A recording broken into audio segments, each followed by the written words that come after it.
welcome back to another video. Now we're looking at the GFS model at 18Z, which is 1 p.m. Eastern time, and you can see this is Winter Storm Viola making its way out. Just some lingering moisture, snow showers, snow bands are developing. It's going to be out of here by tonight. By tonight, we're relatively dry. We have a high pressure system in the Ohio Valley, which is keeping us cold and dry. And it's going to be like that for the next couple days. And then this low pressure system, which is supposed to move on to Oregon tomorrow morning, maybe in the afternoon. This is going to cause some snow in the Rockies. And then places like Northern California, Oregon, and Washington, they're just going to see rain in the lower elevations. Now this storm that's going to travel over the Rockies will probably dump maybe up to a foot or more of snow in the Rockies, knowing the Rockies. But this could potentially be our next snowstorm. Maybe not a major snowstorm, but definitely something to look into. The GFS has heavy snow falling in Iowa by Sunday morning. I'm gonna keep an eye on this storm and keep you updated with it, but it shouldn't be anything major.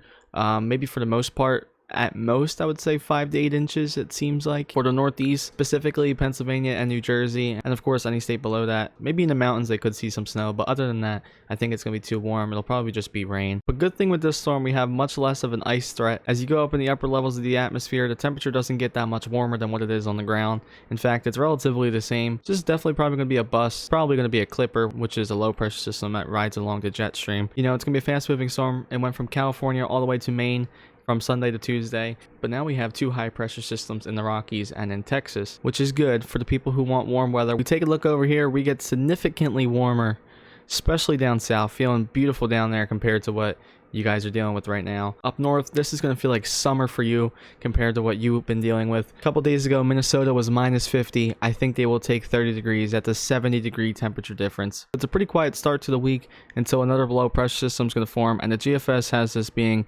potentially a severe threat down south. I can already tell, considering it's almost spring, that there's definitely going to be some tornadoes. And if I click on the sounding, which is the first time I did this, I can assure you that the winds are a mess. We got winds blowing up from the Gulf Coast on the ground just a couple hundred feet up, and then winds completely change direction about a kilometer up in the air. That you'll get some rotation, which will cause some tornadoes. It's tornado season in the deep south. It's going to happen, unfortunately. Again, that is a week out. Doesn't mean that the sounding's going to look like that. Maybe there could be some snow on the northern side. There probably will be some snow on the northern side. Down south, severe weather threat. We'll have to see. This might move a little bit north, and maybe the Northeast can get some thunderstorms. Honestly, I kind of want in on some thunderstorms. But before I end this video, let's just look at forecasted snow totals. In no means is this what's actually going to happen. Iowa, this whole area right here is probably just going to be 5 to 8 inches at most. And then the second storm, which is supposed to hit North Virginia all the way up to New York, I don't know. Looking a little bit too good to be true. But the GFS brings that snow even further south. It's a North Carolina event. So, and then just for fun, I'll see what the Canadian model says. And then the Canadian model brings it a little bit further north, which is good for me. So we'll just see how that plays out. A new update tomorrow, like I said. Thanks for watching. Like and possibly subscribe. I do appreciate it.